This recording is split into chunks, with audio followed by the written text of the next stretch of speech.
Franck Ferrand raconte sur Radio Classique.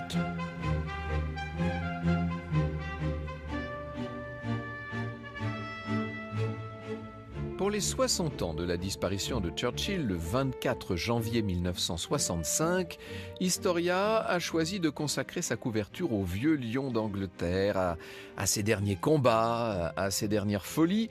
Et je vous propose de le retrouver 12 ans avant sa mort, Churchill, en 1953, à l'époque où il vient de revenir au 10 Downing Street. On est le 23 juin 1953. C'est un homme de 78 ans qui a un programme très chargé puisqu'il est le soir même obligé de participer à une sorte de gala en présence de son homologue italien. Le voilà donc face à 38 convives. Le crâne est très chauve maintenant, les joues sont assez pendantes, le regard a toujours la même intelligence, c'est ça que les gens regardent. Il va faire un petit exposé épatant sur la présence romaine en Grande-Bretagne. Churchill, sa culture est immense, il faut dire, et malgré la fatigue, il ajoute ce qu'il faut d'esprit à son air vieille Angleterre, le personnage aux références ancrées dans le passé, mais qui a toujours un coup d'avance, est bien toujours au point. Malgré son âge, son exceptionnel talent d'orateur ne se dément pas. Alors, le repas s'achève, bien arrosé. Voilà que certains s'aperçoivent que Winston n'est pas tout à fait dans son état normal. Il a l'air comme coincé sur sa chaise, coincé dans son corps. Il a l'air sonné. On accourt, on essaie de faire un peu diversion. Il faut vraiment qu'il rejoigne sa chambre. Voici ce que nous raconte Andrew Roberts. Personne ne sembla alarmé par les mots déformés et par le pas chancelant du Premier ministre. C'était là l'un des avantages de sa réputation de gros buveur. Le docteur Moran diagnostiqua un accident vasculaire cérébral, mais l'extraordinaire constitution physique de Churchill était telle qu'il fut à même de présider la séance du conseil restreint dès le lendemain matin, car ses facultés mentales n'étaient pas atteintes. Il n'empêche, dans les heures qui suivent, on voit bien que son corps a du mal à répondre, il a même du mal à articuler les mots.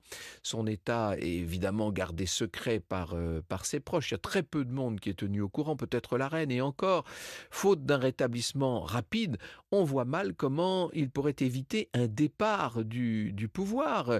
Il vient de faire un AVC et il est là avec les plus hautes responsabilités du pays. Franck Ferrand sur Radio Classique. Vous savez que 8 ans plus tôt, Winston était le héros de la Seconde Guerre mondiale, c'est évident, mais il n'en a pas moins perdu les élections de 1945 et c'est son concurrent travailliste, Attlee, qui l'a remplacé. Comme un cadeau de consolation, on a proposé à Churchill l'ordre de la Jarretière. Il a refusé, il a dit « Pourquoi accepterais-je que Sa Majesté m'établisse dans l'ordre de la Jarretière, tandis que le peuple vient de me faire entrer dans l'ordre du coup de pied par derrière ?» Oui, ça c'était l'humour de Churchill. Il ne va pas, tout en quittant Downing Street évidemment, il n'a pas le choix, il ne va pas quitter le ring, la scène politique où son esprit caustique et redoutable continue à faire des dégâts. Il n'est pas seulement un chef de parti, il est toujours très impliqué sur tous les dossiers, il est surtout un véritable mythe. C'est une légende vivante dont les discours font le tour du monde. Et puis, quand dans les années qui suivent, il mène la rédaction de ses mémoires de la Seconde Guerre mondiale, ça va être un très grand succès littéraire. La retraite attendra pour Churchill. Un tel homme n'a qu'un grave souci pour son avenir, vous l'avez compris, c'est sa santé. En 1949, déjà, il y a eu un premier AVC au cours d'une partie de cartes nocturnes. Ça n'a pas eu tellement de conséquences. Pas de quoi, en tout cas, le dissuader d'aller tenter de prendre sa revanche. Il ne va pas attendre tellement, puisqu'en octobre 1951, il a 76 ans à l'époque, son parti reprend la main lors de nouvelles élections, et voilà qu'il va pouvoir réemménager au 10 Downing Street. Il est prêt à montrer que Churchill est toujours Churchill, si je puis dire. Le vieux lion n'a rien perdu. Enfin, ça c'est ce qu'il dit. Est-ce qu'au fond, c'est si vrai que ça ? Vous écoutez Radio Classique. Dans le grand dossier qu'Historia consacre aux dernières années de Churchill, voici ce que nous dit Philippe Chassaigne. Philippe Chassaigne a fait plusieurs des articles, il y a des articles aussi de François Kersaudy et de pas mal de spécialistes. En 1953, nous dit-il, ce retour aux affaires doit permettre au vieux lion d'écrire un nouveau chapitre de son histoire, non plus celle d'un chef de guerre, mais celle d'un dirigeant en temps de paix, quand le pays fait face à des difficultés, sa balance des paiements est fragile, la livre sterling a dû être dévaluée en 49, la guerre de Corée de 50 à 53 relance l'inflation et les Britanniques sont encore soumis au dernier rationnement. Comme à son habitude, nous dit Philippe Chassaigne, il nourrit peu d'intérêt pour les affaires intérieures, à l'exception de la question du logement prioritaire à ses yeux. Il la confie à Macmillan, conservateur à la fibre sociale, et son succès en la matière, 300 000 logements neufs construits chaque année, lui vaut une promotion à la Défense en 1954. Son affaire, ce sont les relations internationales.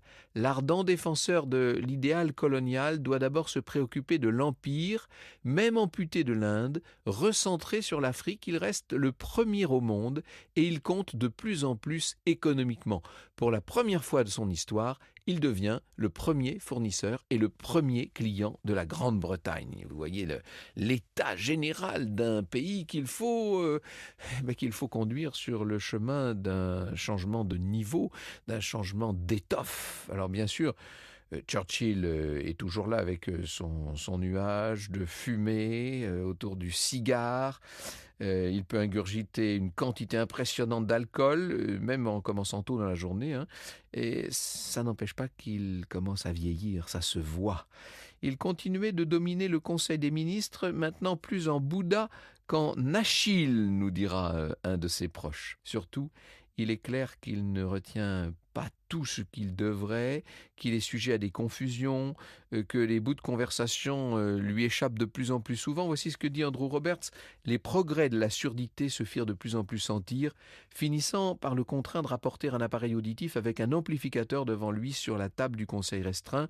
Il branchait ses écouteurs, les mettait sur sa tête, allumait l'amplificateur, le tapotait une ou deux fois et se mettait à disserter pendant un quart d'heure. C'est ce que raconte Lord Mountbatten. Au fond, Churchill sait très bien où il en est, bien sûr. Il passera le relais l'année suivante à son ministre des Affaires étrangères, au futur mari d'une de ses nièces d'ailleurs, Anthony Eden, mais il estime avoir un devoir à accomplir. Il s'agit de sortir le Royaume-Uni des rigueurs de l'après-guerre. Et puis surtout, il s'agit pour lui d'œuvrer à un équilibre international que les circonstances de règlement de la Seconde Guerre mondiale lui paraissent avoir quand même mis en danger. Et il y a participé à tout ça, bien sûr. L'année passe, Churchill semble oublier l'existence du mot retraite. Il y a donc cet AVC de juin 53 au cours du dîner dont je vous ai parlé. Il est très affaibli, en partie paralysé. Il part sans trop tarder à la campagne. Et disons-le, l'état des lieux n'est pas brillant.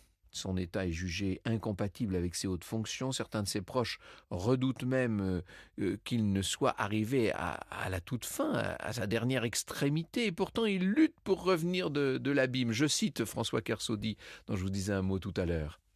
Les progrès sont lents, nous dit Kersaudy. La fatigue vient beaucoup plus vite et Churchill découvre avec étonnement que l'alcool peut avoir un effet néfaste. N'étant pas homme à reculer devant les mesures énergiques, il déclare à son médecin « J'essaie de réduire ma consommation d'alcool. J'ai déjà renoncé au cognac, je l'ai remplacé par du Cointreau. » On se demande toujours si son but est de faire rire ou si c'est ce tempérament extravagant qui parle en fait. Bref. Pendant ce temps, on explique aux journalistes que le Premier ministre se tient un petit peu à distance. Il a eu un coup de fatigue, dit-on. Évidemment, les gens se posent des questions. Winston Churchill se rétablit au milieu de l'été. Il peut reprendre ses activités avec un état quand même un peu précaire. Dans un tel contexte, on peut dire que la longue prise de parole qu'il doit assurer au début de l'automne face au parti est très attendue, pour ne pas dire scrutée. Et s'il avait une nouvelle crise, et s'il s'humiliait publiquement, il faut dire que Churchill ne se ménage pas. Il entend repousser les murs de la maladie, et pourtant tout ça se rapproche de lui comme une sorte d'étau. Pour le soutenir, on lui administre de la benzédrine qui est un excitant qu'on peut comparer à la cocaïne, qui d'ailleurs n'est pas forcément plus recommandé pour un homme qui a fait déjà 2 AVC. De toute façon, c'est plus le moment de reculer. À la date de la prise de parole, il monte sur scène face aux membres du parti et il fait une allocution incroyable, sans notes, avec une aisance incroyable. Le lion est de retour. Et à ce moment-là, on lui annonce qu'il vient de se voir décerner le prix Nobel de littérature. C'est pas celui qu'il voulait, hein. Lui, il aurait voulu le prix Nobel de la paix. Mais bon, Clémentine, son épouse, ira à Stockholm chercher le prix Nobel.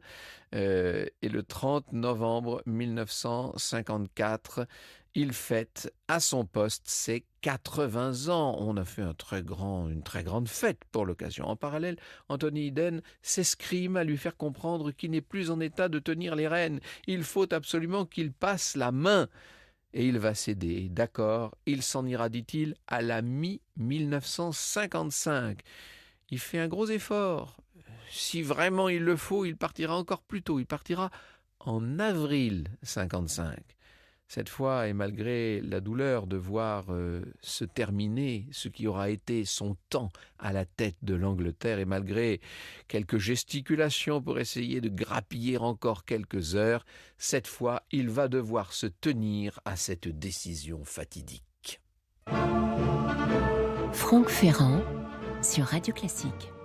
Dans Historia, Antoine Capet revient avec beaucoup de finesse sur l'improbable dîner que le Premier ministre finissant va offrir à la jeune reine Élisabeth et au prince Philippe, donc en ce mois d'avril 1955. Au menu, soupe de tortue, saumon frais, sel d'agneau et pêche à la crème avec café et liqueur, nous dit Antoine Capet. Dans son discours, dit-il, Churchill, visiblement ému, joue sur le recul que lui donne son âge de 81 ans. « J'ai l'honneur de lever mon verre en reprenant les paroles que j'avais plaisir à prononcer pendant les années où j'étais sous-lieutenant de cavalerie au cours du règne de l'arrière-arrière-grand-mère de votre Majesté, la reine Victoria. » Ça fait toujours son effet, n'est-ce pas? Il complète cet effet, nous dit Antoine Capet, en rappelant qu'il a été député ou ministre sous les 4 souverains qui ont régné depuis. Et il entame son compliment ainsi. « Madame, j'aimerais exprimer le vif et profond sens de gratitude que parmi tous vos peuples nous ressentons ici pour toute l'aide et toute l'inspiration que nous recevons à travers elle dans notre vie quotidienne et qui s'étend avec une vigueur croissante dans tout le royaume, dans l'Empire et le Commonwealth. Jamais nous n'en avons davantage eu besoin qu'en cette époque d'inquiétude que nous traversons sous un ciel qui se noircit, jamais les augustes devoirs qui échoient à la monarchie britannique n'ont été accomplis avec un tel dévouement qu'au cours du brillant début de règne de votre Majesté. Nous rendons grâce à Dieu des bienfaits qu'il nous a accordés en vouant une fois de plus tous nos efforts aux causes sacrées de la conduite sage et bienveillante dont votre Majesté est la jeune et radieuse championne. À la reine !» Et là, il lève son verre, bien entendu. Et en retour, la reine Elisabeth II va prononcer un petit toast à la santé du futur ex-premier ministre. Le couple royal restera 45 minutes de plus que prévu et s'en ira à minuit et quart. C'est Churchill lui-même qui est en culotte à la française et bas de soie, s'il vous plaît, qui viendra ouvrir la porte de la Rolls royale. Il sera désormais simple député, Winston Churchill, et ressentira encore quelques émotions politiques dans cette arène qu'il a tant animée, aimée, sans plus trop se risquer à ces vertiges exténuants. Enfin, après quelques scènes d'adieu, c'est fini. Il n'y aura plus de retour. Les faits et gestes seront désormais chez Churchill pour les livres d'histoire. Franck Ferrand sur Radio Classique. Et les années vont passer plus tranquillement, même si on découvre dans ce dossier d'Historia qu'il est quand même très actif entre la peinture, le soin qu'il donne à ses animaux familiers, notamment ses caniches. Enfin bref, Churchill est très occupé. Il s'adapte, il fait beaucoup de voyages, de villégiatures. Vous vous rappelez notamment son séjour sur le yacht du milliardaire Onassis, et autour de lui on s'amuse par exemple de le voir tenter de partager avec Maria Callas son goût pour des airs populaires de comédie musicale. Un témoin qui est cité par Roberts raconte « Il y avait quelque chose d'incongru à voir Maria Callas faire semblant de trouver plaisir à reprendre Daisy, Daisy en chœur avec Winston Churchill ». Ce sont des années qui ne sont pas si douces qu'elles en ont l'air quand même. La fille aînée de Churchill et de Clémentine met fin à ses jours en 63 et puis par ailleurs lui décline, il a encore plusieurs AVC, il survit à chaque fois mais on s'inquiète de plus en plus, on sait qu'il y aura un jour la crise de trop et à la fin de 64, il est quand même en mesure de célébrer ses 90 ans. Ce qui, au Royaume-Uni, déclenche une certaine émotion, forte nostalgie attachée à ce nom qui est celui de la Seconde Guerre mondiale. Et voilà que quelques semaines plus tard, après une première grave alerte, un autre AVC le frappe. On est là le 9 janvier 65. Et cette fois, Churchill va sombrer, son esprit s'échappe, le corps s'accroche encore un petit peu. Il est veillé par son chat couleur marmelade, comme il disait. Il s'appelle Jock, le chat. Il finit par s'éteindre donc le 24 janvier. C'est un choc non seulement pour l'Angleterre, mais pour le monde entier. On va offrir à Churchill des adieux à la mesure de l'homme, sous les yeux de 350 millions de téléspectateurs. Le cercueil du vieux lion avance dans cette ville qui ce jour-là en plus est frappée d'un froid exceptionnel comme pour souligner la torpeur du moment. Winston Churchill rejoint la cathédrale Saint-Paul et, chose tout à fait unique dans l'histoire, c'est la reine en personne qui va assister aux obsèques d'un simple particulier, même si ce n'est pas tout à fait n'importe quel particulier. Je cite Raymond Cartier dans Paris Match, vous savez, c'était le grand reporter de l'époque et ce sera lui qui donnera le dernier mot de cette émission. C'est, a dit une femme du peuple qui priait dans Hyde Park Gate, comme si toute l'Angleterre mourait.